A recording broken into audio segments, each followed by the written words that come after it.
শিমুলের জীবনের সেই বৃষ্টি ভেজা বিকেলের গল্পটা ছিল একটু অন্যরকম। শিমুল বরাবরই একটু শান্ত স্বভাবের ছেলে, কিন্তু তার মনের ভেতরটা ছিল ভালোবাসায় ভরপুর। অন্যদিকে নীলিমা ছিল চঞ্চল আর ভীষণ মিশুকে। তাদের সম্পর্কের রসায়নটা ছিল আগুনের মতো তপ্ত আর বৃষ্টির মতো স্নিগ্ধ। সেদিন বাইরে প্রবল বৃষ্টি হচ্ছিল। শিমুলের ফ্ল্যাটে তারা দুজন একা। জানালার কাঁচ বেয়ে বৃষ্টির জল গড়িয়ে পড়ছে। ঘরের ভেতর আবঝা আলো আর বাইরের মেঘলা আকাশের অন্ধকার মিলে এক মায়াবী পরিবেশ তৈরি হয়েছে। শিমুল জানালার ধারে দাঁড়িয়ে বাইরের বৃষ্টি দেখছিল। হঠাৎ নীলিমা পেছন থেকে এসে জড়িয়ে ধরল। শিমুলের শরীরের ভেতর দিয়ে একটা অদ্ভুত শিহরণ বয়ে গেল। সে ঘুরে নীলিমার দিকে তাকালো। নীলিমার চুলগুলো কিছুটা ভেজা, কপালের ওপর কয়েকটা চুল লেপ্টে আছে।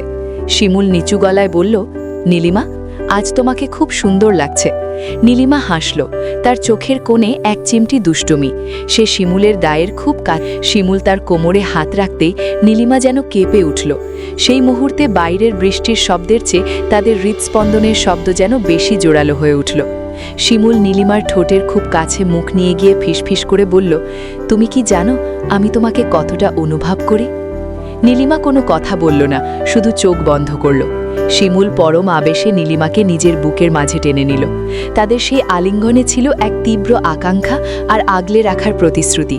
শিমুলের উষ্ণ নিঃশ্বাস নীলিমার ঘাড়ে এসে পড়ছিল, যা নীলিমার সারা শরীরে এক গভীর উন্মাদনা তৈরি করছিল। বাইরে বৃষ্টির বেগ বাড়ছিল আর ঘরের ভেতরে দুই হৃদয়ের উষ্ণতা। শিমুল আলতো করে নীলিমার কপালে চুমু খেল, তারপর ধীরে ধীরে তার ঠোঁটে। সেই চুম্বন ছিল দীর্ঘ আর আবেগে ঠাসা। মনে হচ্ছিল আরও কিছুক্ষণ একসাথে দুজন থাকি এই বৃষ্টির দিনে।